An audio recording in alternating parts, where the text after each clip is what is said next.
Okay, so we're on the podcast today with Jackson Gregory. Jackson, if you would, introduce yourself, kind of let the audience know who you are, what you're about, backstory, that kind of thing. Yeah, absolutely.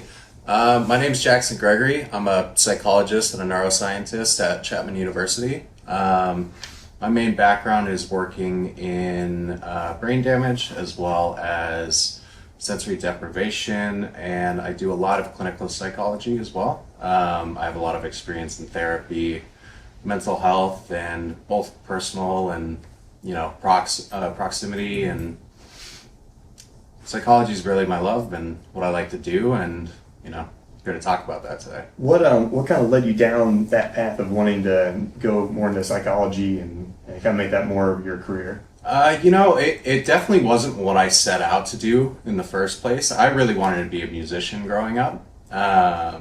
But I was diagnosed with something called dysthymia, which is now known as persistent depressive disorder, when I was about 12 years old.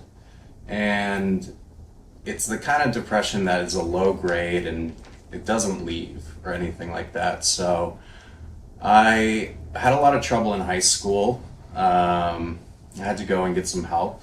And I came out here. My original home is in Mammoth Lakes, and I came out here and got some help and started going to school with the intent of becoming a musician, and peeked my head into a couple of classrooms, and everyone was a lot better than what I was capable of being, and I just didn't want to get my love of music tied up in making a living, and I had tried to do that a little bit, but it just wasn't what I wanted to do. So I had so much experience in therapy. I'd been going to therapy for 3 years at that point, weekly, and I was like, I like the experience. I worked in adolescent rehab at the time, so I started going down psychology, and the more I went down it, the more I realized it was kind of always what I wanted to do. My whole thing with music was not only playing, but making people feel better, writing songs that touch people the way that other artists touched me. And, it ended up kind of becoming the thing that I really love to do. It wasn't this whole preordained, this is what I was put here to do. Yeah. I was really good at it, and I wanted to stick with it, and now it's my favorite thing in the world. What kind of what instruments did you play? Bass, guitar, piano. I kind of grew up playing guitar, but as I got older, I switched over to playing bass, and picked it back up over the pandemic, and it's a little easier for me. My hands aren't as fast as they used to be when I was 17. Yeah, that's true. Depression, it's one of those things. I had some depression when I was younger as well. Mm-hmm. I had a couple of really dark spots. Don't want to go into too much detail, but glad I'm here. Yeah. We'll say it that way. Parents really don't even know, a couple people close to me, but yeah, it was pretty dark there, and a lot of that, I think stemmed from coming off of medication and stuff like that. I was taking clonidine at the time. I was one of those hyperactive kids. Yep. When I was younger, and so I just got to the point where I didn't want to take it anymore. Yeah. And had some pretty severe withdrawals, and during that time that was pretty dark. And every now and then, I think with everybody too, depending on what's going on in their life, it can revisit and say, hey, I'm back and I'm going to hang out for a little bit. Yeah. And it's just kind of navigating how to go through that and how to come out on the other side. And I think we talked about this before. I love the way you stated it. I think it was something like be aware of the demons in the boat or something like that. Yeah. And I was like, man, that speaks a lot of truth, because it's not that you can completely cast out that darkness or that depressiveness, but if you acknowledge it and you say, hey, this is a part of me, just there's a good part of me, there's a hero, there's a villain, and I kind of decide what I want my life to be. Yeah, exactly. I'm the captain of the ship. Yeah. Was that the quote that did I say that right? Yeah, it's this kind of basic concept in acceptance and commitment therapy, which is accepting the parts of you that are, less desired, the depressive, the parts of you that are saying you're no good, this person doesn't like you, you're a failure, stuff like that. Cognitive behavioral therapy is really interested in programming those behavior or those negative thought patterns out. And acceptance and commitment therapy, which is what I am partial to, is really about, these things exist. They're a part of you, and maybe they exist for a reason.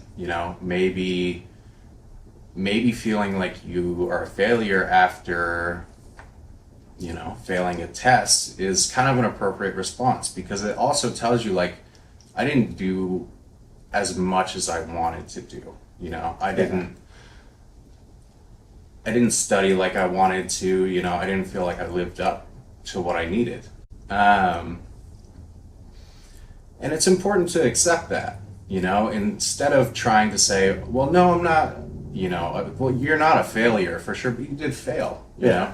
But it's not saying like, no, it's not a failure. It's, it's a success in this way, and trying to turn it into a positive framework. It's like, this is a part of me of, I procrastinated, I made these mistakes, and the more you accept that, the more you can identify it and commit to doing something better in the future, which has always been kind of what I was interested in doing, because a lot of therapy really tried to just say, be positive and, do this and do that. And a lot of the stuff in my life was really hard, and I didn't feel like being positive about it. I was sad and I wanted to feel that. It's very important for people to feel that. It's important to not want to be, like, everyone wants to be happy all the time, but being okay with feeling bad is a very difficult skill to learn. It's good to acknowledge, the dark times, because that makes you appreciate the light that much more. Yeah, absolutely. I agree with you. A lot of people, like, they, especially nowadays, and I think, social media kind of plays into it. They have kind of like the highlight reel, like everything's fine, everything's perfect.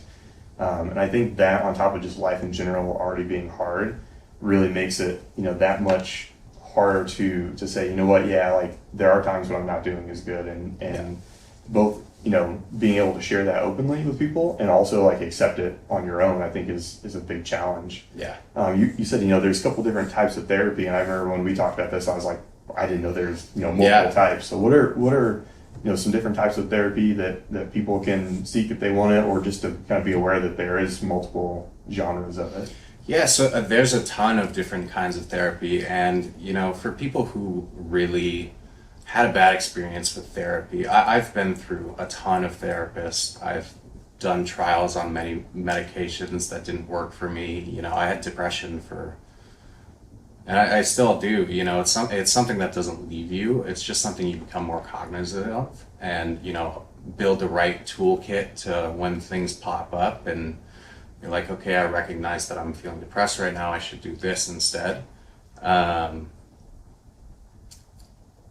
People who have had a bad experience with therapy, like, don't give up hope on it, because there's a lot of different types out there. There's a lot of different things that you can do. There's a lot of different therapists. The kind of main thing is cognitive behavioral therapy, which is really good for treating depression. It's all about identifying the negative thought patterns that you have, and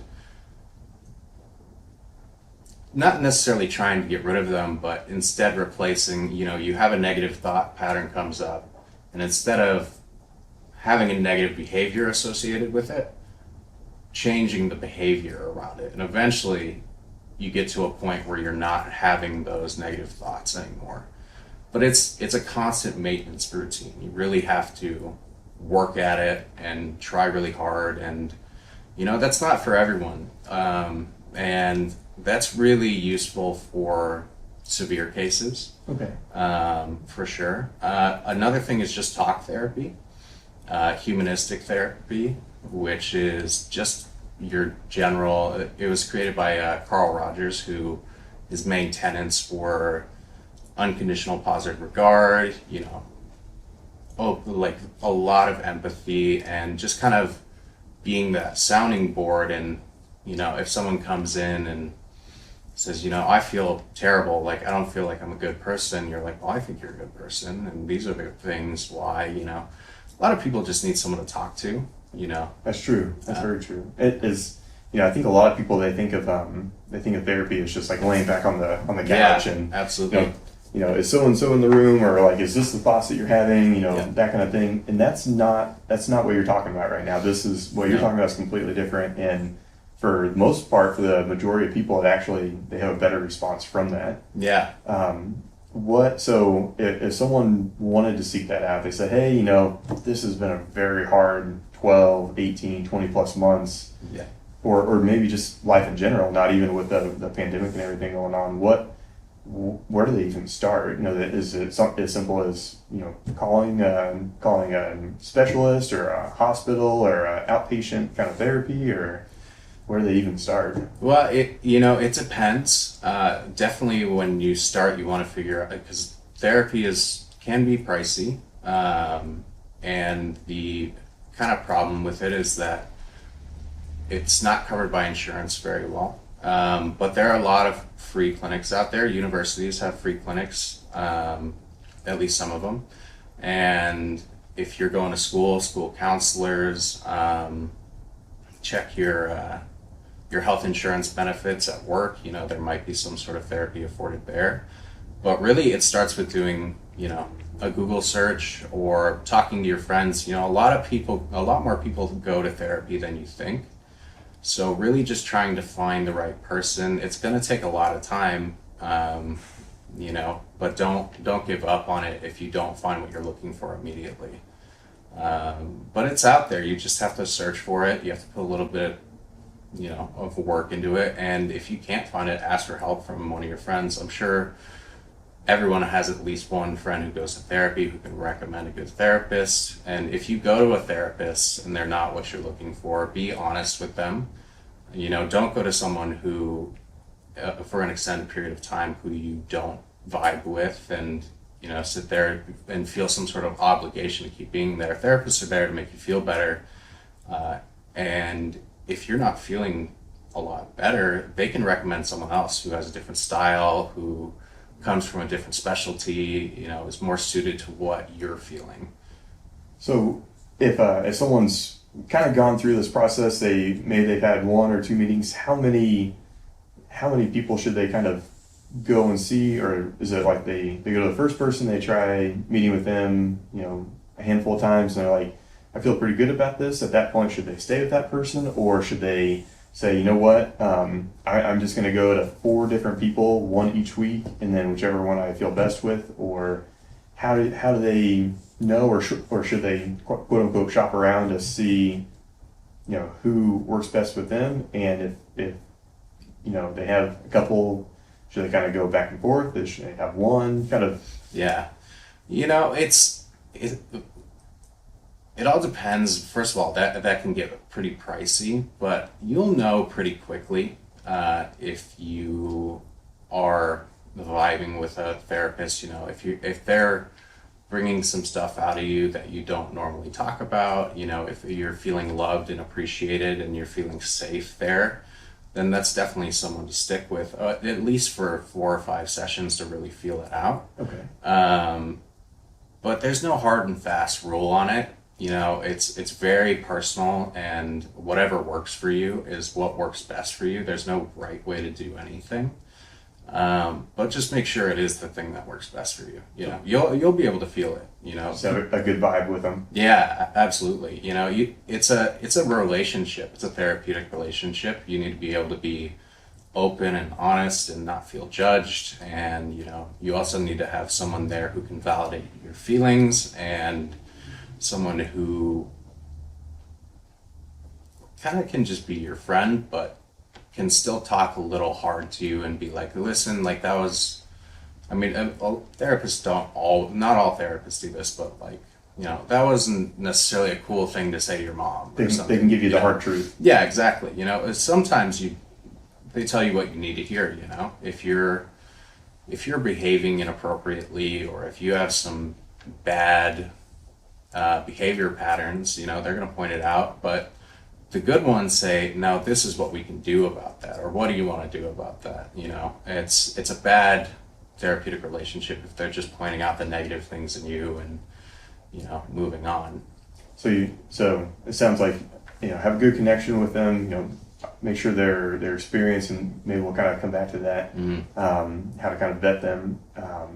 So having that connection and making sure that they're listening to you, they're giving you positive feedback, but they're also giving you the hard truth when you need it, and kind of helping you navigate. Does that kind of sound about right? Yeah, basically.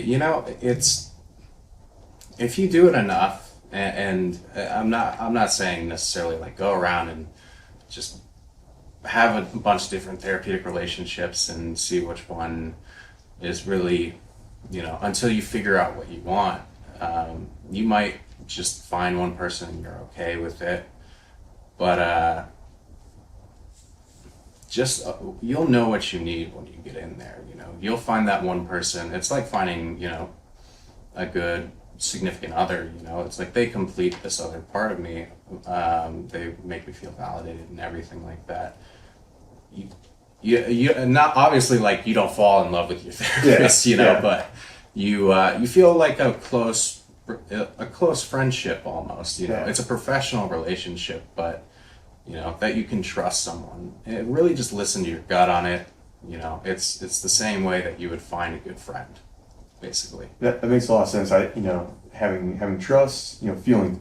You said it earlier, feeling safe. I feel like that's a big one. Absolutely. If you don't feel like you can confide in somebody, I feel like that means you can't trust them, and that whole cycle is already kind of thrown off. Yeah, absolutely. And we're talking a lot about mental health today. I feel like it's becoming more and more acceptable, but I feel like up until this point, and still to some degree, there's a lot of stigma around it, a lot of apprehension. Where do you think that comes from? And if someone's watching this and they're like, I don't feel like I'm in the right state of mind, or I kind of want a personal trainer for my mind. I want somebody that's gonna, make sure I'm thinking healthy, have good mental wellness. What would you say to somebody that might be in that kind of position that's like, I don't want my family to know, or I don't want my friends to be like, he's going to see somebody. Yeah. And it's just like having a healthy body. You want to have a healthy mind too. So what would you say to somebody that is wanting to seek out not physical therapist, a psychologist, or someone to help them with their mental health, but has an apprehension because of societal stigma, or maybe parents or friends? Yeah. The stigma around mental health is very difficult. It is getting a lot better, in my mind, particularly with the new generation, Gen Z, and the millennials to some extent. They're growing up where this stuff is being talked about, all over social media. People are being open with their feelings, and, sometimes a little too open. There's a good line that there's a good mean. You shouldn't cross too much. Yeah, there's a golden mean in between kind of, treating diagnoses as personalities versus, and there's nothing wrong with having depression or anything like that. But, it's something that should be taken with care. It's very serious. It's taken friends of mine, it's taken family, people suffer from it a lot. But they're growing up so mental health conscious that, if they really pay attention to it and keep going with it, we can see a world one day where it's just a part of the public ethos. And, it's something that we all talk about and converse about. But on a personal level, if you're feeling, apprehensive and, maybe you don't want to do it and stuff like that, it's tough. It's very tough to tell your friends that you're depressed, or, particularly telling a family member. You don't know if you're going to be validated in such a way, but you also don't know if you will, Sure.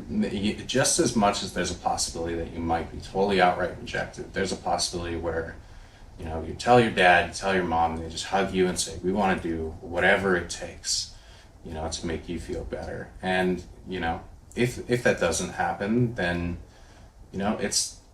it might just be a personal journey you have to walk down, and, you got to find the right people who are going to support you too. That's a big thing in staying, mentally healthy, is having people around you who are going to lift you up and build you up. And, if you're introverted, they get you out and doing things that you wouldn't normally do, different experiences, people who are positive, and not even necessarily having to be positive, but people who make you want to keep going and, be a better person and stuff like that. Kind of give a zest to your life. Yeah. A little spark. Absolutely. And my biggest thing with apprehension about it is, just give it a shot. Really, you stand to lose a couple bucks, in the span of maybe, like, what if you go and it's just the thing you needed and everything makes sense after that and you don't have to feel that way anymore. Like, but if you go and, it doesn't work, then you haven't really lost anything, right? It just didn't work for you. But you might be able to go there and find something completely new and unique and something that completely changes your life. And, it's okay to be apprehensive about it. It really is. And it's totally understandable. But at the same time, it takes a leap of faith, and at some point you have to decide, am I okay with feeling like this, or do I want to, do I really want to go out and get healthy and, start working on myself and feel a little bit better? And it doesn't matter how long that takes, but sometimes it pays off to just say, I'm just going to do it, Just jump in and go for it and kind of navigate that as it comes and learn along the journey. Yeah, absolutely. If someone, is feeling like, hey, I'm in a good mental headspace, I feel good about things, I'm accepting of the hard times, knowing that good is often on the other side. If someone in that position can afford it or just wants to do something like once a month as a check-in, would that be something you encourage, or is it kind of, it's only, maybe not only, but it's predominantly for people who don't feel that way? I think that therapy is something everyone should do.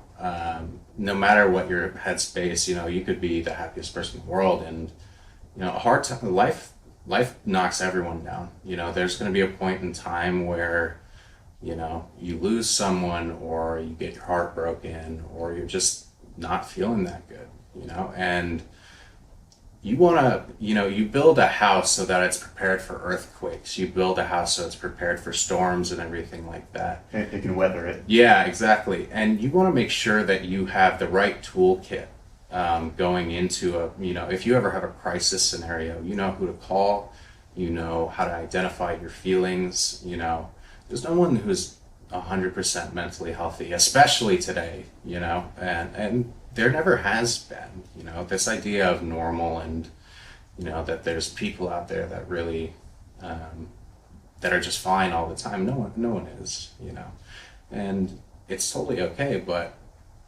if something happens, you want to make sure you have the right state of mind and toolkit to center yourself and collect yourself, get what needs to be done. And, you want to make sure you're setting yourself up to be happy in the future, not just be happy in the moment. That's a big thing that a lot of people run into with taking psych medications is, they start taking them and they feel better and they're like, well, I don't need these anymore. But they don't realize it completely changed their psychology, and they start feeling worse. And it's, I think it's definitely something that you should. It's a maintenance, it's just as much maintenance as going out and working out and eating healthy. It's, it's so the pyramid, I don't know if it's the actual, what the actual thing is, but it's, social, mental, and physical.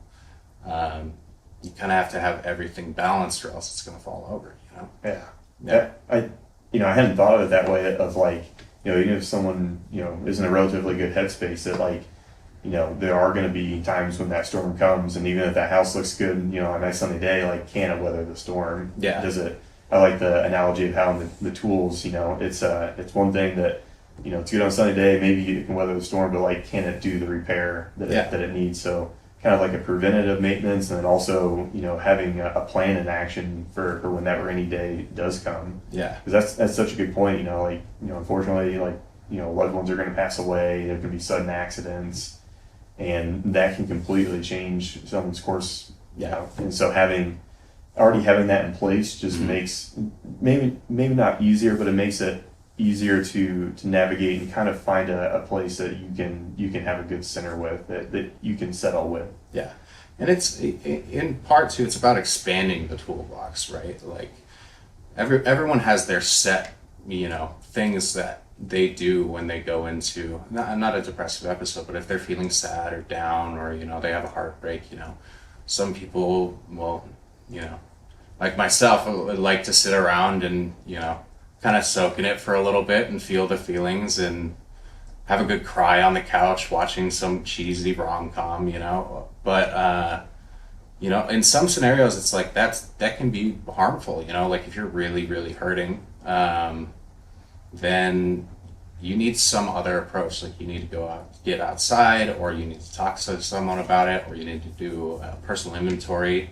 So the kind of analogy that I use is, if all you have is a screwdriver, you can't take apart a car, right? You need a wrench, you need socket wrench, you need a jack, you need a lot of different tools, right? And I mean, not to say think of your life as a car, but life is very complicated, and just one approach. You can't just take a screwdriver into life, you just have to. There's a lot of moving parts to it. Yeah, there's a lot of moving parts. And not only moving parts, but moving parts that are changing. Yeah. So that's a very good point.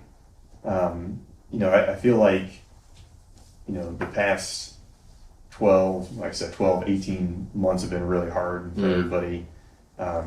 Kids, I cannot imagine growing up and with all this going on. What's kind of a good way to navigate that? Somebody who's older and saying, hey, this is where everything is. There's a lot of uncertainty. You might have some new apprehensions. You might have almost like a PTSD, depending on what has happened in your life. And then for possibly new parents, or for parents in general with younger kids, kind of helping them to navigate, what do you think is the best course of action, or what are some good steps or things to be aware of to acknowledge and then take action in that way? Life in the next 10 years looks very different than what came before it. This kind of sense of normalcy that we lived in before, like normalcy, is different coming after this pandemic. A lot of kids, like a lot of kids that I know, they didn't get to go to their graduation, and it's been a year later, so they're entering into colleges, and they're spending their first semester in college in their house online, the place where people typically make their first friendships. They're in the dorms and stuff like that. And for adults, it's very difficult. Just everything about this is insanely difficult. We live in a time where, we don't know what's coming tomorrow. We don't know what sort of variant is coming out, and this is a kind of thing, in existential philosophy. It's, the absence, being kind of in the unknown is what causes anxiety in that particular discipline of philosophy. And that's what we are in right now. It's ultimately the unknown. We don't know what's going on next. We don't know what the future looks like. The world is changing and things are scary, but what you really have to focus on is making sure you're okay. And particularly if you're a parent, making sure that you're okay is very important, because if you're not okay, that's going to affect the people around you. That's going to affect their personality and their mood and, all of that stuff. So making sure you're really okay, make sure you're well fed, making sure that you're healthy, physically, mentally, you're checked in with yourself. How's your mood doing? Am I acting out? Am I yelling? Am I being a little bit too irritable? Making sure that you're good so that the people around you can also be good. Because particularly with parents with kids and young kids and teenagers, you know, you can create an environment that is either very positive or very negative, you know, or neutral, but, you know, you want to be able to foster a environment where your kid feels safe, you know, they feel like they can come to you and talk to you, you know, and you're also not, if they're going through something, that you're not contributing to it, you know, that you're doing what you can, and everyone does the best that they can, you know. Don't beat yourself down if you know, if you snap at your husband, or if you know, if you snap at your kid, or if you snap at your wife, you know, everyone makes mistakes. Nobody's perfect, you know. It's very hard. Everything that we're doing right now is very hard. Like, every day is kind of unknown, and you know, that's this thing in existential philosophy. It's that anxiety is derived from the fear of the unknown, you know, not knowing what's going to come tomorrow or what's going to come 10 years from now, because in reality, the next 10 years look very different, very, very different from what we would consider what our normalcy was when pre-pandemic. And my biggest thing is to just try not to think about that too much, you know. Stay present, focus on what you can do to make yourself feel better, what you can do to help, you know, help your family, if you would like, help your community. And yeah, with my thing about golf, the thing that I was struggling with so much in the pandemic was that every day just kind of felt the same. You know, I would get up, I would go to my desk, I would, you know, watch TV, and then I would go to bed. And particularly in my line of work, where you don't have any hard schedules or anything like that, you know, you're doing paper writing, you're doing review board writing and stuff like that, and we weren't allowed to do any work with subjects because of the quarantine. So I needed something to hone in on and, you know, pick up something new, so I'm not just sitting there in my head all day, because that's where a lot of problems can go on, is where you're just kind of spinning out. And, you know, try to get out of it as much as you can. There's a time for introspection, but it doesn't need to be all the time. Pick up a new skill, you know, pick up model making, or, you know, it could be even something as simple as building Legos, you know, like as an adult, just doing kind of anything, or even as a kid, you know, picking up something that's new, something that takes up your mind for a little bit, gets you out of your head, and, you know, having some sort of passion, because, you know, everyone wants to be very happy. You know, we want to live a good and meaningful life, and a big thing that you can do to do that is to find something that's why you're here, you know, like, not necessarily a divine purpose or, you know, something preordained, but, you know, if you really like reading, you know, then keep reading, you know. It's, if you really like playing golf, if you really like playing sports, you know, maybe that's your why for today, you know. And if you have a reason every day why you still like being here, then you can bear with anything that goes on in the past, that happened in the past, or that's going to go on in the future. But the biggest thing is just making sure you're checked in with yourself. You know what's going on day to day. Just take it day by day, you know. Don't be too hard on yourself. Push yourself a little bit, you know. Everyone's struggling out here, and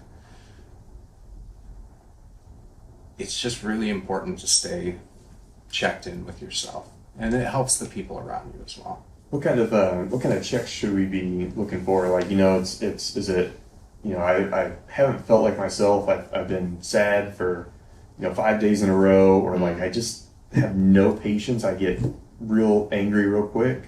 Or is it just like I am like oddly happy about doing something that, you know, didn't mean anything to me before? Or what are these kind of checks that we should not only be aware of, but maybe even keeping track of? Yeah, so, you know, really it's just kind of taking a personal inventory. If you're recognizing that you're feeling sad, you've already made the first step, you know. If you're in that spot where you're feeling sad or you're feeling angry, take a second. Be like, what's going on right now, you know? Identify what you're feeling, what you're thinking about. If you'd like, you can write it down, you know, and kind of see what's going on throughout the day, when stuff triggers, and, you know, finding the things that are associated with why you're feeling bad is a really good first step.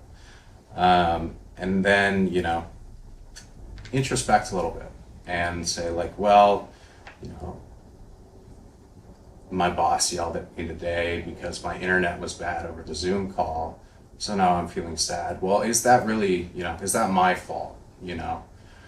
Because would there be anything I could do about that? And the answer is no. And it's like, well, then that sounds like it's about him. And, you know, it's not about that I'm a bad employee. It's that, you know, he might have had something going on, or he has his own problems, and it's not me that I should be worrying about. And then, you know, and if it is about you, then maybe committing to some better action, you know. It's about staying in tune with yourself. And if you really want to, there's a bunch of resources online. You can look up personal inventory worksheets, CBT, cognitive behavioral therapy homework. And it's these worksheets that'll have, you know, how are you feeling today? Like, what are you feeling now? You know, what do you have going on tomorrow? How do you feel about it? And there's a bunch of different options out there, but it's all just, particularly if you're not too keen yet on being self-aware and introspecting, and, you know, it's a very difficult skill to learn, particularly when there's some stuff about yourself that you don't like thinking of too much, you know. So just having a personal inventory that you can do daily or weekly, and, you know, start writing stuff down, start identifying the things that you might think are bad, might be bad, things you want to improve at, things you want to do more. Like, identify, like, don't just do the negative stuff, you know. It's like, man, I really enjoyed going out with my son and, you know, playing basketball. Like, I want to do that more. Yeah. And, you know, it's one, like, we can get kind of stuck in, particularly doing therapy, where you're kind of feeling like you're just going over all the problems and everything like that. And a good therapist will go over the good stuff too. But a big part of being healthy mentally is, you know, accepting the darker side of yourself, you know, the parts that you aren't what you'd like them to be. But you also have to accept the good parts of yourself, you know, and you have to be fair to the part of you that is really good, you know. Like, for me, I can be very down on myself, but you know, it's like, I'm a good listener, I'm a good friend, and, you know, as much as, you know, the other part of me is like, no, you're not, you know, stuff like that, you have to accept the parts of you that are good too, and, like, acknowledge that. And, you know, there's homework out there, CBT homework, that that'll have that written down for you, and you can do daily affirmations and stuff. Or if that doesn't work for you, you know, there's a ton of other things that you can do. There's a ton of online resources. I like the daily affirmations, and even taking some time throughout the day to kind of remind yourself of what you have and what you can be grateful for. I think is kind of a good thing to add into that. Yeah. We're talking a lot about introspection, about kind of ourselves. What, you know, and you said it earlier, everyone's kind of struggling right now with kind of the unknown, the anxiety that accompanies that. What should we be looking for in our coworkers or our classmates, our friends, our family, that maybe they're not doing so well and we should kind of reach out to them? What are kind of some markers or things that should be a kind of a key or a switch to be like, hey, I'm going to go say hey to this person? Yeah, you know, it's super difficult. You know, obviously, and it's a fine line to walk too, because you don't want to be psychoanalyzing people. You know, you don't want to be like, oh, like, this person was super happy and upbeat yesterday, but, you know, today they came in with their eyes down, and, you know, stuff like that. Like, maybe something's wrong, maybe I need to go fix it. Yeah. You know, they could just be tired. You know, you don't want to assume that everyone is, you know, on the brink of a crisis, the biggest thing you can do is, just keep up with people, check in with people. Yeah, don't wait to see the warning signs. Like, just stay with them, because the more you build that line of trust as well, the easier it is for them to come and talk to you about it, And if you're going through stuff, be open about it. Seriously, be open about it to other people. That's a part of normalizing mental health stigma anyway, or not normalizing the stigma. Normalizing mental health is talking about it with other people. And, I think that if we do, we'll find, people that I talk to about, I've been diagnosed with depression and ADHD and PTSD, and, I've had a bunch of tough times in my life. And, kind of why I fell in love with therapy and psychology in general is I started talking with kids who were my age when I was 17, and they were like, yeah, I feel like that too. And I was like, oh, like it's not just me, and, you open up this dark, like what you think is like this disgusting part of yourself. And then, if you have the right friends, they see that and they love it unconditionally, no matter what. And that's very important to be able to have a support group of people where you can be outward about your mental health, and they love it, they want to help you be better, they understand it. It's very, very important to just be open about it, So it's really kind of not only having that bridge built with people, but making sure there's a good pathway, that there's always, quote unquote traffic coming through, that you're always making that connection with them, staying up to date. And I like the idea of having kind of that support group, both, friends, family, but just kind of having that openness with them. I think that's something that people really struggle with. It's hard for people to talk about the deeper issues. Yeah. A lot of people, it's California right now, but it's raining like crazy out. Yeah. So, someone's like, hey, it's raining cats and dogs out there, but there are a lot, and, rightly so, it's a lot harder for them to say, yeah, this reminds me of this car accident that I had that, I still have, trauma from. I'm still scared to just get in the car. Yeah. What if someone has had that and there is that open connection, is there anything that people can do to say, especially if they already know, like in that example, that like, hey, if it's a rainy day, I know my friend's going to have a hard time with this. What can they do? Is it as simple as saying, hey, I'm going to drive today, don't worry about it? Or is there something else that they could do? If there is that support group and they are aware of kind of triggers or past experiences that were traumatic, what can somebody that is aware of that do to help that person get past that? Yeah. It doesn't even need to be something as big as, knowing exactly your friend's traumas and how to engage with that and everything. That is definitely important. But, if your friend like has a, some sort of association or some sort of trigger with rain and it's raining out, give them a call. And, you don't have to be super upfront and be like, hey, I know this person passed away when I was raining and it has this association, like not everything has to be so. It doesn't have to be so direct. Yeah. It doesn't need to be all therapeutic all the time. It doesn't need to be so sterile where you call someone and be like, like, tell me about your relationship with your father. Like, I know things have been bad, call someone and just ask how they're doing, and don't wait for them to talk to you. Because someone who is hurting might not reach out, but you don't need to go into it and poke and prod and, be like, I know this happened here and this happened here, like, and that makes you feel like this, so tell me how you're feeling right now. Just call them and ask about their day, like if they want to go get coffee or, and if there's something off where you can kind of hear, like, they're like, oh no, I don't want to go out, I don't want to do that, I'm not feeling too good, a big thing to ask is, how can I help? Like, what do you need from me today? Because what you think is the best course of action isn't always what they always need. It's very important to meet them on the level that they're comfortable with and what they need. So asking, what do you need from me now?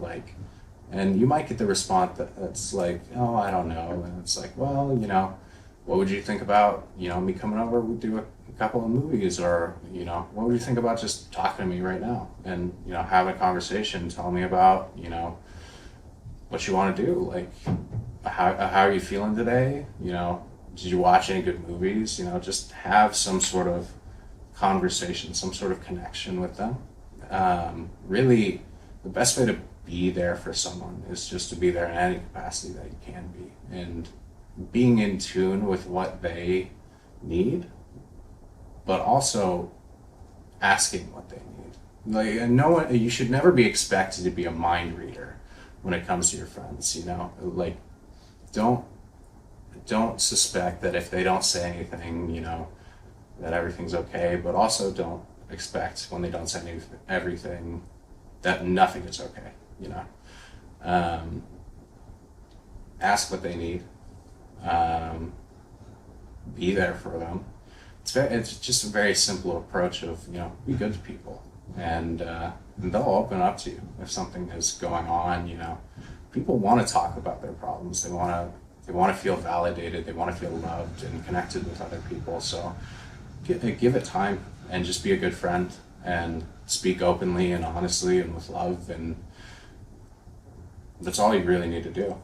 Just being present with them at that moment, and like you said earlier, just kind of keeping that connection. So yeah, and I feel like the more often you have that connection, you can kind of tell if people are off, or how to kind of navigate that. Maybe as simple as, like we said, going out for some coffee or something like that. And you'd spoken earlier about, like, working from home and pretty much everything from home this past year. Yeah.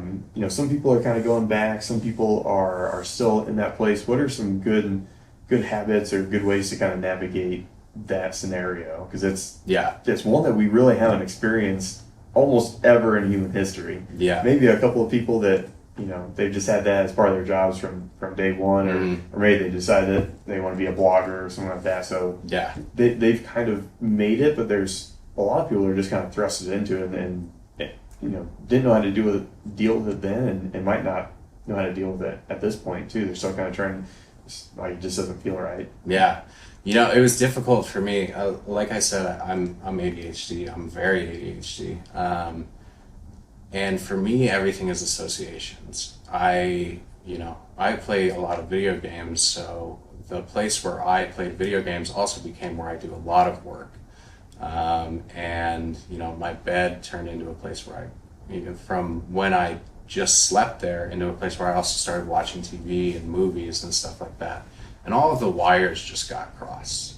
So when I would go to my desk, expecting to get work done, I'm ready to play games and do something else, And a big thing that we don't talk about enough is fostering a good environment to which a good state of mind can propagate,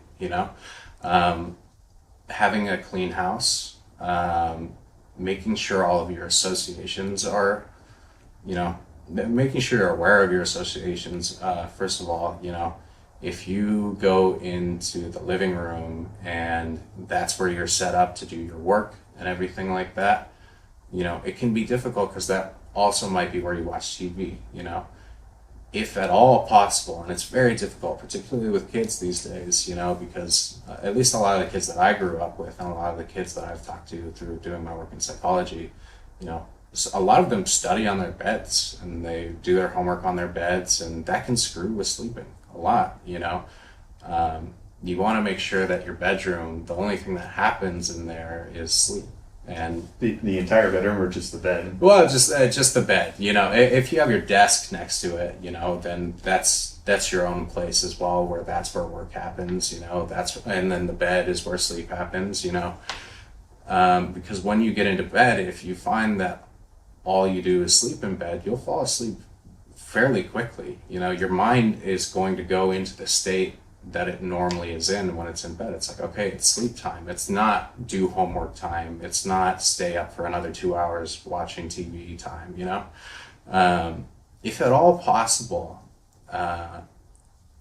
in a working from home environment, it's important to have your work be in a specific area. Like, if your desk is in your bedroom, you know, maybe move it out into a corner of the living room. And, you know, if you have a big gaming PC or something like that, maybe don't put it in that corner of the living room, you know.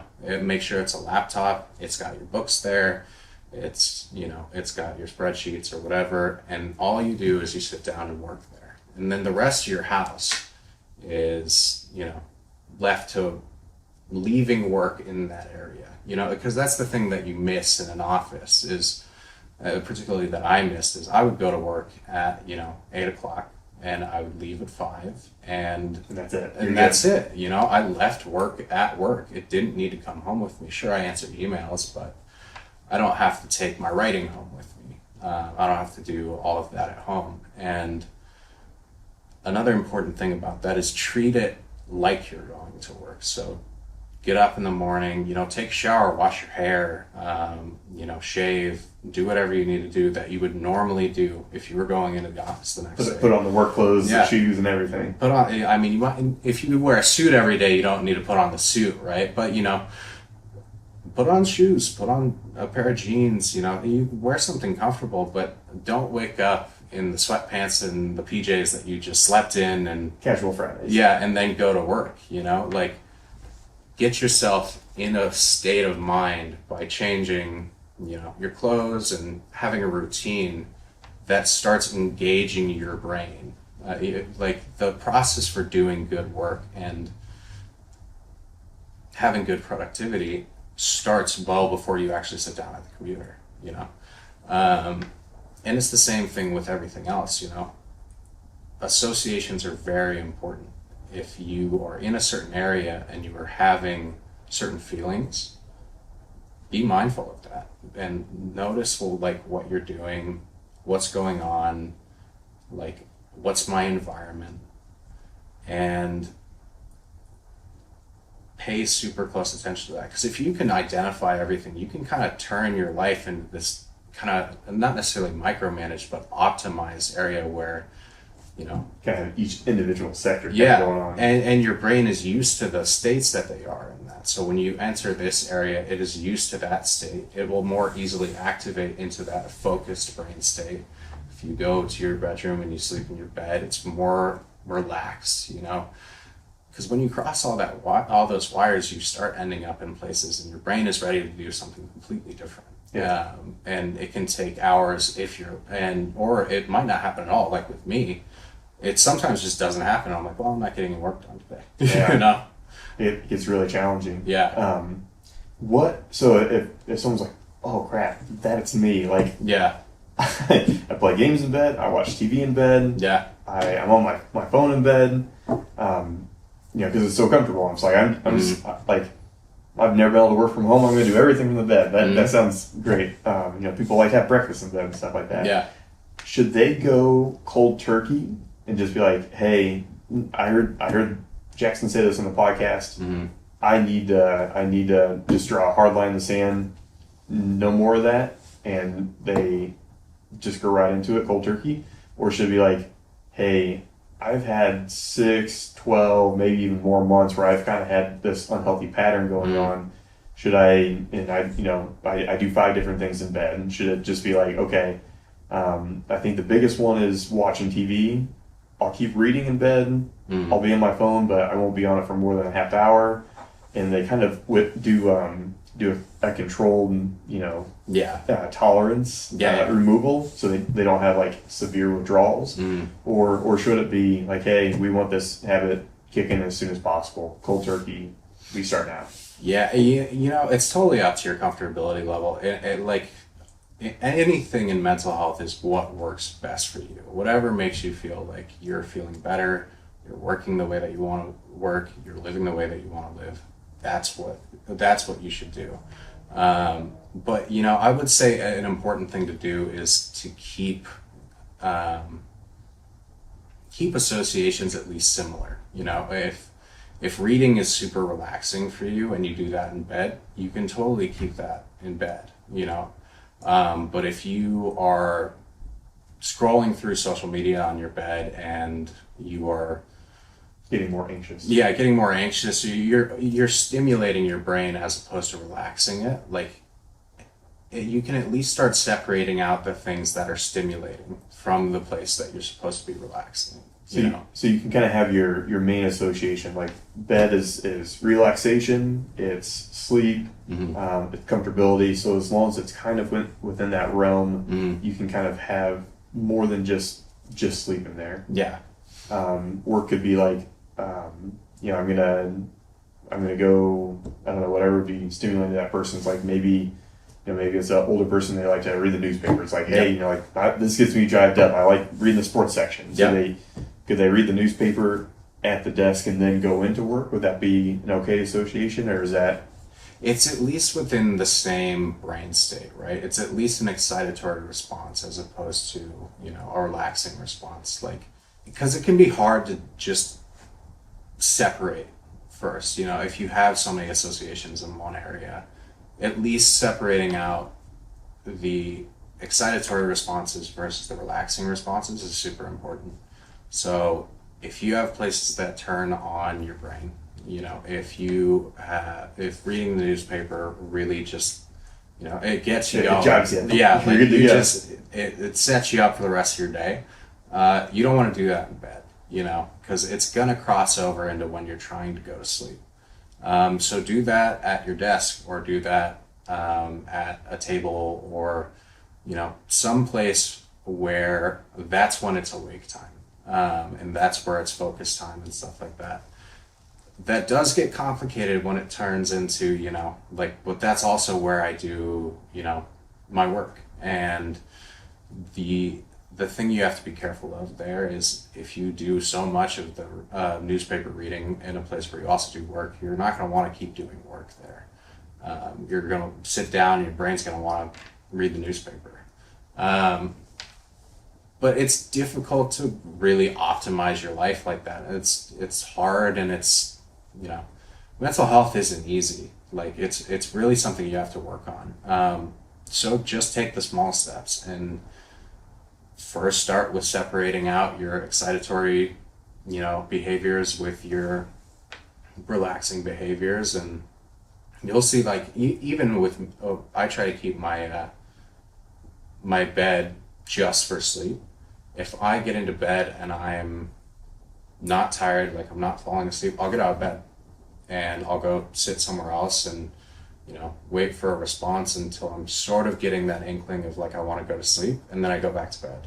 And normally that just puts me right to sleep. So if someone's like, they're just like that staring at the ceiling moment, they're like, I am going to take 2 hours to fall asleep. Yeah. At that point, when they kind of realize that, whether it's 20 minutes in or 40 minutes in, whatever, at that point they should be getting up and kind of do, you know, maybe a little bit more of a stimulating activity, but not something super stimulating. They kind of almost burn that off, quote unquote, and then kind of return to a relaxing state, or maybe kind of repeat some of the routine that you do before bed. Yeah.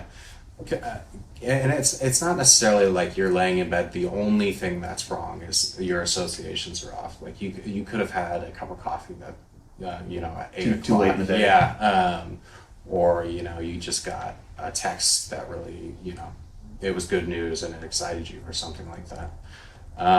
But generally you want to keep yourself in a state that's relaxed when you're there. Because when you're sitting in bed and you're staring at the ceiling, you know, and you're trying to fall asleep, and you've been sitting there for 40 minutes, it's not happening, you know? Like, so get out of bed, go do something else, you know? It might result in you staying up a little later, you know? But eventually that won't happen. Go sit in a chair and read a book or something like that. Maybe keep it something that's not as stimulating. Like, don't go and watch, you know, don't go watch Die Hard, you know, like, go listen to music. Go, like, a big thing for me is I'll just go take a shower and sit there for maybe 5-10 minutes, do some deep breathing, you know, think about if I have anything on my mind, think about that. And there's another thing that hot water also puts you in a state that is Kind of calms you. yeah, that calms you, you know. I do a little bit of meditation, something along those lines. But you want to get up and do something else. You don't want to excite your brain anymore, but you don't want to start tying in staying awake to being in bed, you know. And it doesn't happen immediately. Like, even if you are there and like, oh, I watched a movie in bed, like now everything's screwed up. That's not how it works. Yeah. It's habituation, and eventually your brain gets used to it. And if you screw it up one day, it's totally fine, you know. How long on average would you say it kind of takes to get that habit there? You know, It varies, I'm sure, from person to person. it varies from person to person. There's that old adage that it's 21 days to form a habit, you know, something like that. I don't know the research behind that particularly. My biggest thing is just keep doing it. Like, if it's something that you want to do, like, forget about building a habit, you know. Write it on a calendar, like, this is, like, I'm doing this every day, and put a check mark next to it if you did it, you know, and don't break the chain, and just keep doing it. And eventually you'll just do it automatically. If you're trying to build a habit, do it every day. And it doesn't matter how long, you know, it's the same way with me in exercise, you know, in our time of working out. I didn't want to come in and exercise, you know. Every time I came in, it was very difficult and it was hard and I didn't want to do it. I hated it, but I just kept showing up because it ultimately brings me to the place that I want to be. And now, you know, I feel weird if I don't exercise on, you know, 4 days a week, 3 days a week. Because eventually your body starts getting into a place where it's like, this is a part of my routine. Like, at 1 o'clock I work out. So if I don't work out at that time, all of a sudden my body is like, It feels off. yeah, it's ready to go, but it has nowhere to go, you know? Like, so just do it as much as you can, as long as you can. Don't get down on yourself if you don't do it a certain day. Just try your best. Eventually you'll get to the point where you really enjoy doing it. Maybe not with exercise. Exercise can probably it's be very challenging, very hard all the time. But when it comes to, you know, being mindful of the situations that you're putting yourself in terms of the brain states that you enter, you know, pay attention to what's going on inside your head. If you want, write it down. And you could even, you know, sit down and identify the behaviors that you do while you're in bed versus when you are at your desk or at the dining room table or something like that. And start, you know, label it as relaxing or excitatory, and kind of separate them into groups of like these are the things that really get me going, or this is the thing that relaxed me, and start pairing those associations with different areas of the house. That's particularly important, you know, when we were in quarantine and everything like that, because even walking into a different room, if it's paired with the right association, can change your mood, you know. So it's just very important to stay cognizant of everything that's going on around you. And it's a big thing to say, you know, like, that's a big thing to tackle. So just do one thing. Like, it's like, I really want to stop. Don't make your first target stop looking at your phone in bed, because there's a lot of other different mechanisms going on with that, you know, like excitatory responses, dopamine responses, and, you know, it's very much built to keep you engaged with it. So say, you know, the one thing I'm going to do is, if I can't fall asleep, I'm going to get out of bed and, you know, go somewhere else until I start to feel tired, and then go to sleep. Or, you know, if you want to do work at your desk, but you also read at your desk, read the newspaper and go crazy about it, you know, say like, I'm gonna maybe move that, like, that doesn't work that well for me. Just pick one thing and just slowly change things at your pace, or change everything. It really just depends what works best for you. But we're talking about habits. We're talking about good habits and kind of establishing that. What's the best way to break a bad habit? There's probably a lot of people out there saying, hey, I got some good habits, but I got a lot more bad ones. From my understanding of it, it's a lot of like, okay, first recognizing the bad habit and then figuring out what the trigger is and kind of what the cue for that is. I'm saying in the right order. And then from there saying, hey, rather than having that cue and seeking this reward, I'm going to replace it with that. I'm sure that's a very kind of like basic way of going about it. That's the basic way of going about it. Yeah, it doesn't even need to be that too complicated. Like that's the very cognitive therapy way of doing it, which definitely works. If you want to break a bad habit, like seeing a cognitive behavioral therapist and going through the steps of that, like that can very much help with smoking habits, addictions. It's very effective in addiction treatment. But like on a personal level, if you're like, I don't know, what would be a bad habit, you know? I stay up too late watching TV. I stay up too late watching TV, you know? Wean yourself off of it just a little bit. Set goals and meet the goals, you know? Or set realistic goals, you know? Things that you know you can meet, and then move the bar a little bit until it's where you want it to be. And the biggest thing, like if you're gonna do something, you need to commit to it, because it's kind of like taking antibiotics, right? Like if you don't finish the full dose of it, it doesn't work. Yeah. So you have to keep doing it, and you can't just go, well, I'm gonna exercise every day, and you do it for a week, and then you kind of wean off. It makes it harder to approach it the next time you want to do it. That's true. You start building a kind of an apprehension to it. Yeah. So just set goals that are reasonable for yourself, and really just try your best, you know? And no one's perfect. It's really hard to break a bad habit, but work a little bit at a time, or work as much as you want. You know, if you're really into, I know a lot of people who are just all or nothing. Yeah. Like I can either do it or I can't do it. So I'm going to not do it for as long as possible. And it's totally fine. It's whatever works. But the biggest thing is you got to keep doing it, you know? I feel like I fall into that category more so than not, of like, okay, like this is either worth my time or it's not. If it is, I'm going all in for it. Yeah. I think, at least from my perspective, is that a lot of that stems from like, it makes it a lot easier to be like, everything or nothing. Whereas like kind of in between is a little bit of it's such a gray area that is expanded. Yeah. I think that makes it hard for people to say, hey, I'm going to go for that gray area, and not really knowing if you're, you know, kind of more close to all or nothing. Yeah. And just being like, I don't know where I am. I think it helps to kind of maybe even approach and say, hey, I am going to do everything, and be like, okay, you know, I went all out with it and that was too much. But I know based on kind of hitting that limit or hitting that wall that like, this is something that's achievable. I'm still doing something rather than not doing anything, but like, it's not this crazy amount over here. Yeah. You know, so like kind of with your example, like someone saying, hey, I'm going to work out 6 days a week for an hour or something like that.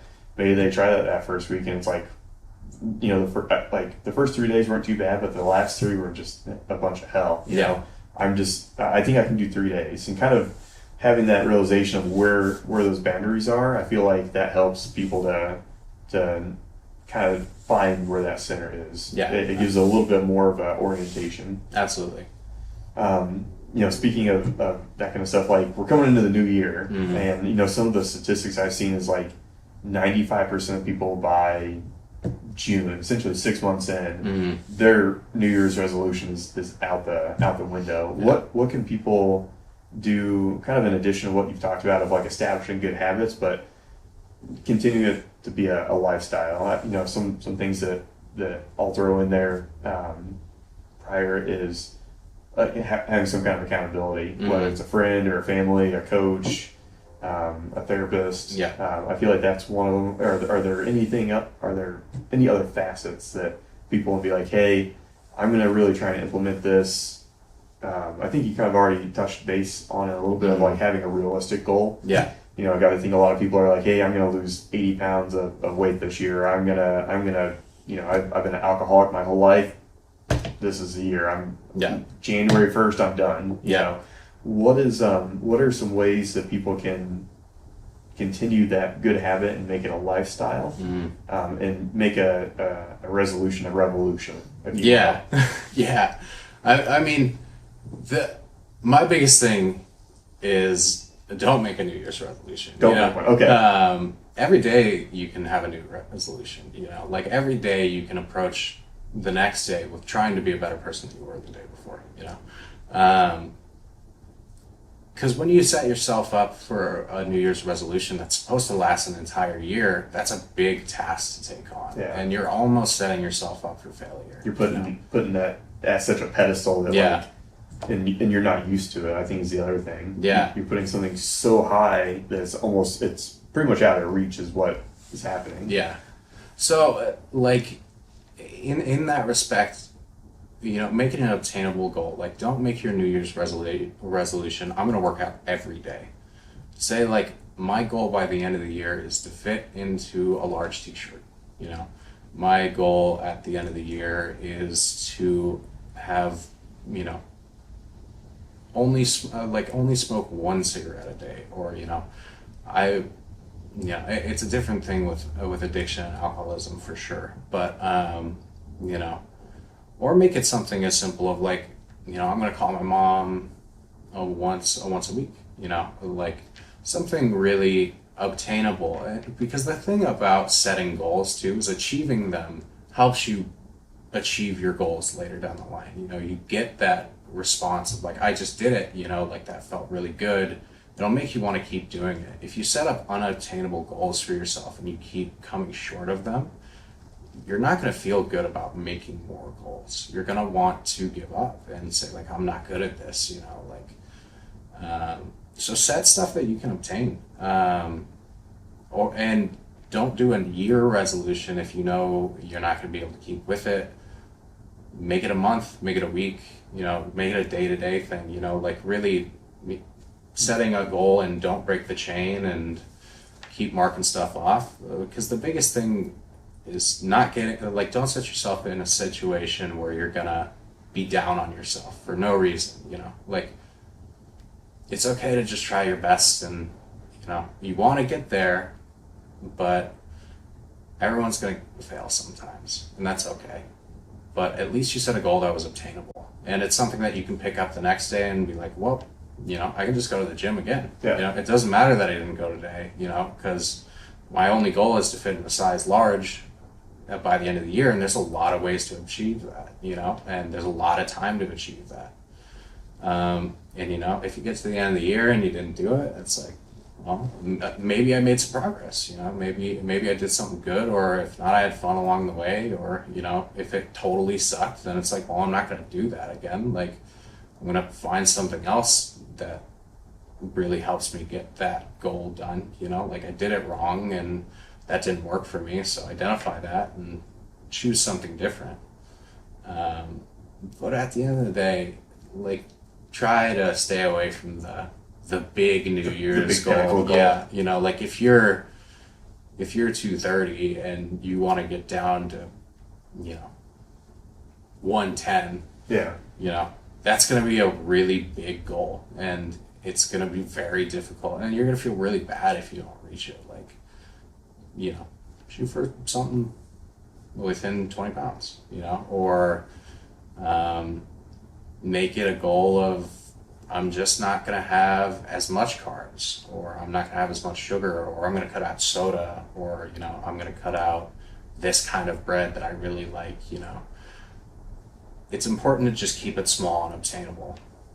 I like having the huge pinnacle goal of like something to kind of aim for, but I love having like the micro goals of like, hey, you know, personally, like, you know, if I go on a vacation with my family or something like that, coming back and trying to do the same intensity that I'm used to doing is challenging. Like, that's, you know, even though I've been doing this for a while, it can be really challenging. So I'm like, hey, you know, I'm completely exhausted after like 40 45 minutes. Yeah. I'm like, hey, I'm just going to go 2 more minutes each day. Mm-hmm. It's like, I can hang on for 2 minutes. I can, as long as I'm in there doing something for that. Yeah. And I feel like that is pretty helpful.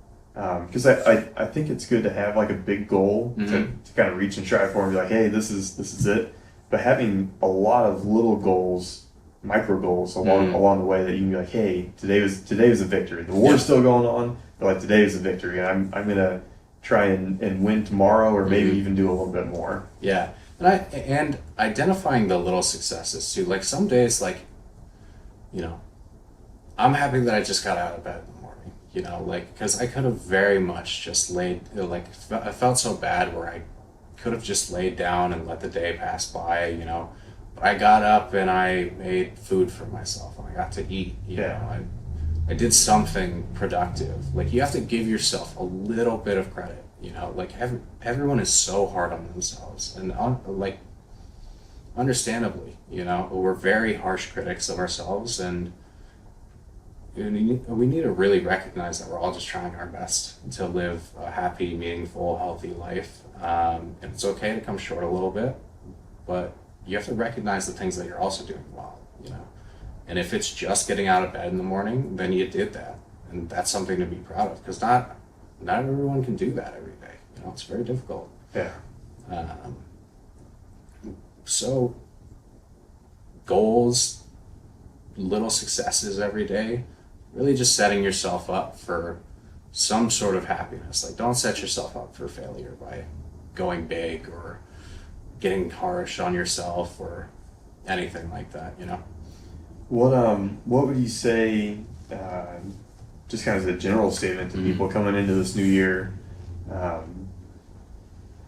to kind of navigate with everything that has happened, and also kind of the cultural thought process of those New Year's resolutions? Like, how it seems very challenging, knowing that it's already not going to be a normal year. More than likely, it could completely change.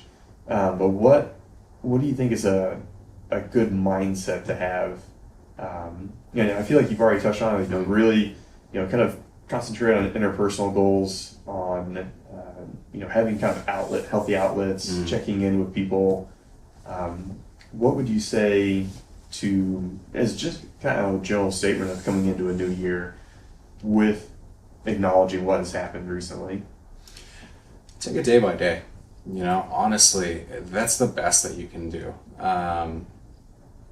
Tomorrow might be completely different than today. It might be better than it ever was, or it might be worse than it ever was. You know, you can't set yourself up to just keep thinking about the future and future tripping or keep focusing on the past or anything like that. Things are going to be good and things are going to be bad, and you're going to have bad days and you're going to have good days, but, you know, ultimately you're going to wake up the next morning and it's a new day. So take it, you know, play by play, day by day, shot by shot. Just keep going and put one foot in front of the other. And, you know, whatever you want in life really is out there, but you can't get it by standing still. Even if things are terrible, even if everything looks bleak in the future, just keep going, you know. Maybe it'll be good, maybe it'll be bad, but at least you kept going and strive to get something, and you can say at the end of the day, I went out and tried to get it. And I did it by just taking it day by day. You know, a couple of my favorite sayings is like, you know, body in motion will stay in motion. So like, from a physical standpoint of like, you know, if you stop moving, like it's gonna be a lot harder for that body to keep going. I think you could say the same mentally, you know, keep that mind in motion, it'll keep going. Yeah. And another one is like, you know, if you're going through hell, just keep going through it. So I think that's a huge point to just not get stagnant. You know, stagnant water, it collects and it, you can't drink from it, but you can drink from a stream. Not recommended, of course, but it's a lot better than stagnant water. So having that motion in there, and I think, you know, I think that changes your perspective on things. It changes your mood, and I'm sure it's affecting all kinds of hormones and chemicals in your brain by having, you know, either your body in motion or or challenging yourself mentally, whether it's just getting up for the day and saying, Mm-hmm. hey, I'm going to go make breakfast like you said, or if it's like, I'm going to go and I'm going to try and take this task on. I think having that there, having some kind of resistance, but not having so much that it's overbearing, Mm-hmm. I think is good to kind of keep that mind ready to go. Yeah. Is there any, we've been talking for a while, is there anything that you want to kind of add to this, or anything that topic-wise that you think is really pertinent to someone listening to this that wants to have better mental health or better habits or anything along those lines? No, I mean, the only other thing that I would say that after all of this, because this might be a conversation that when you listen to it, some stuff might come up. You might say like, man, I've been really hard on myself and I feel terrible about it, or there are things that I want to be doing better, or maybe, us talking about depression triggered something in you and you don't feel comfortable or safe right now, or, something along those lines. Don't be afraid to ask for help in any scenario. It's very difficult, but keep up with it. Keep up with what you're doing in the moment and how you're feeling. And don't try to take it on alone. The biggest thing that you can do is just reach out to someone, ask for help, and, try to exist within some sort of support system. And if what we talked about today was something that resonated with you, then, look up some stuff and read some books. And I highly recommend that everyone go to therapy and give it a try, or at least, do something every day that keeps you healthy mentally, and really just try to live your best life. I know we're all just doing the best that we can, so reach out, ask for help. Don't be down on yourself. Don't be hard on yourself. Just do your best, keep moving forward. And it'll work out, And you said specifically cognitive behavioral therapy Mm-hmm. is kind of the one that you'd recommend. It's kind of maybe the primary, but what are some other ones? Or there's a ton of different therapies, and there's this thing called the 𝘠𝘪𝘵 effect. I don't know why it's called the dodo necessarily, but all therapy is no more than 5% effective, like all different types. And that's not to say therapy is only 5% effective. It's much more effective than that. And there are some therapies that are better suited for certain disorders.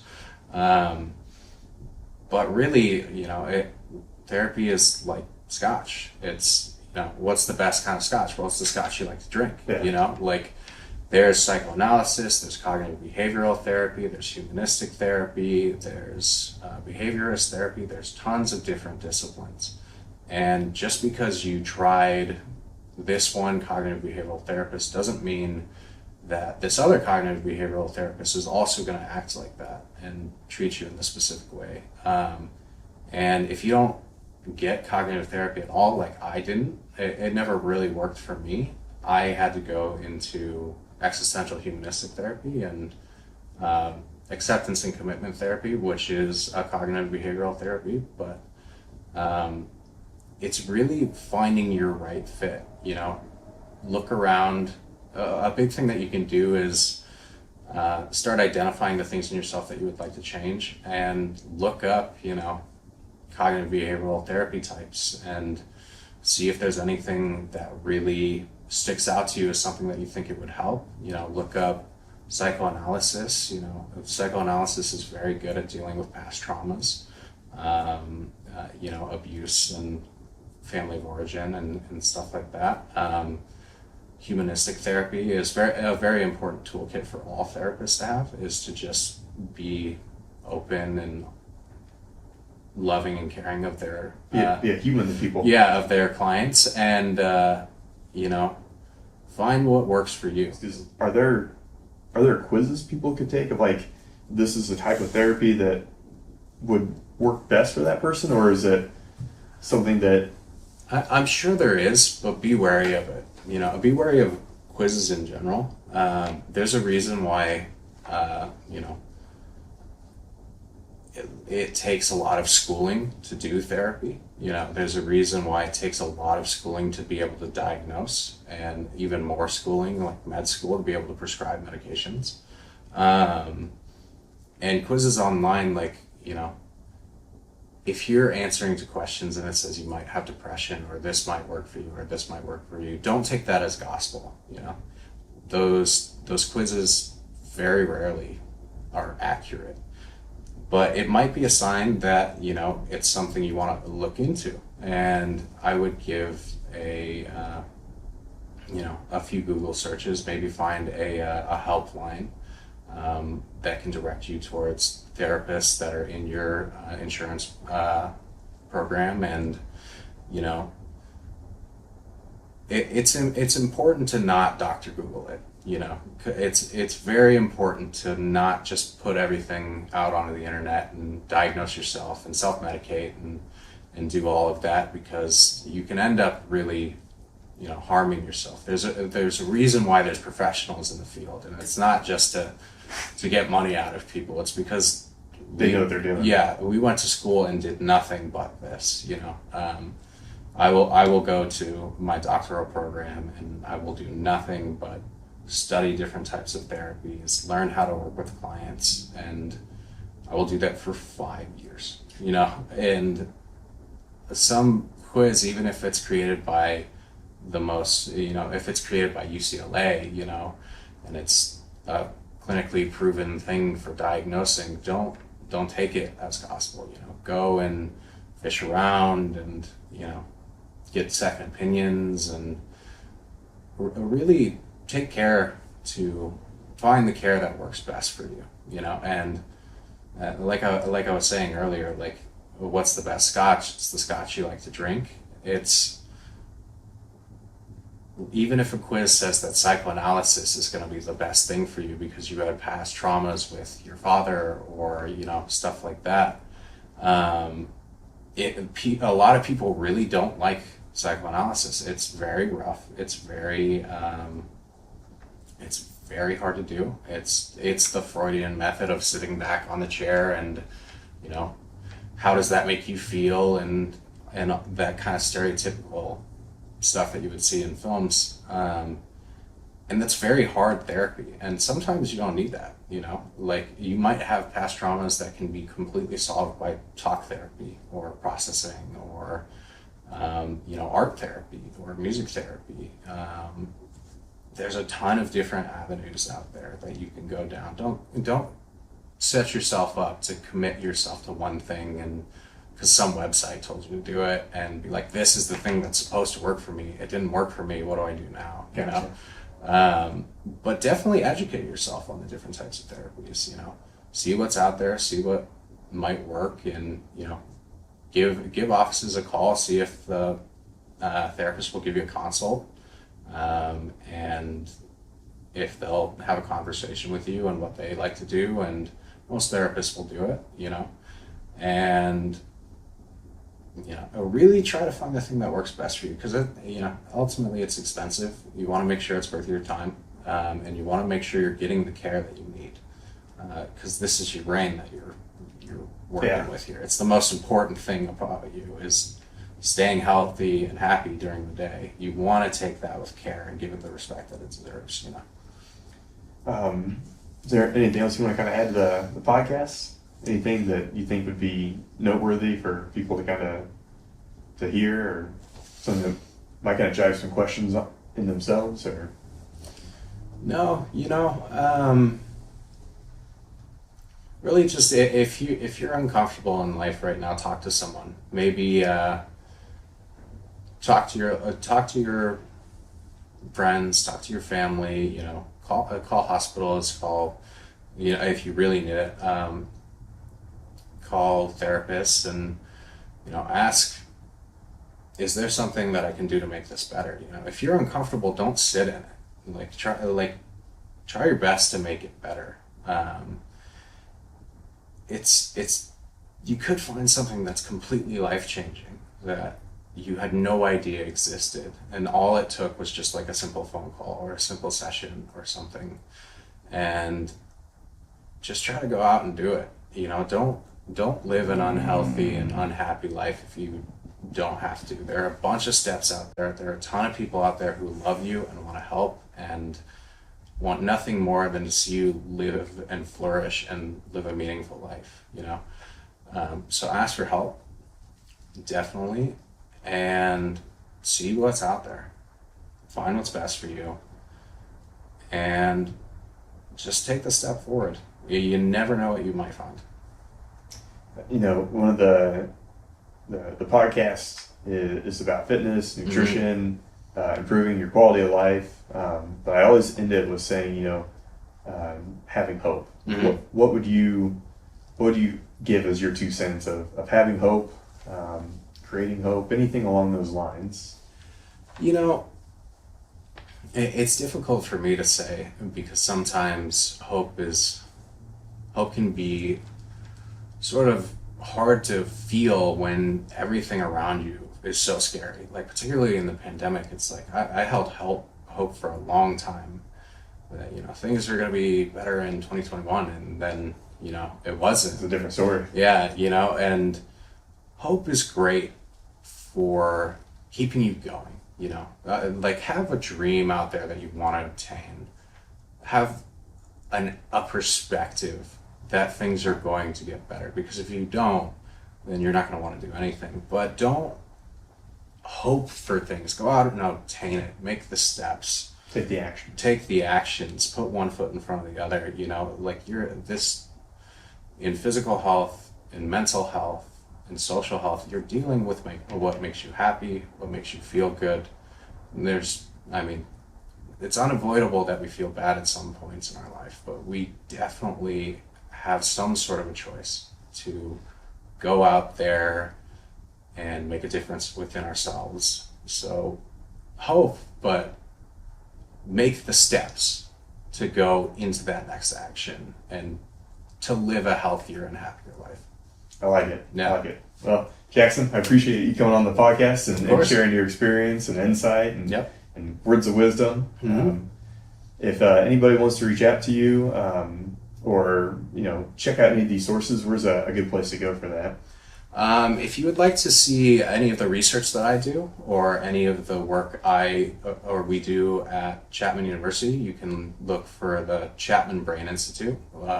It is on Chapman University's website, and you can see the work that we do in free will and in cognitive behavioral neuroscience and everything like that. You can see my work there on flotation and sensory deprivation.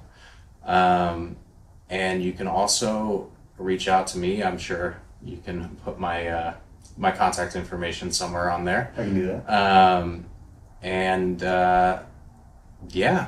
That's pretty much it. Okay. Yeah. Awesome. Well, thank you again, Jackson. I sincerely appreciate it. Yeah, thank you for having me.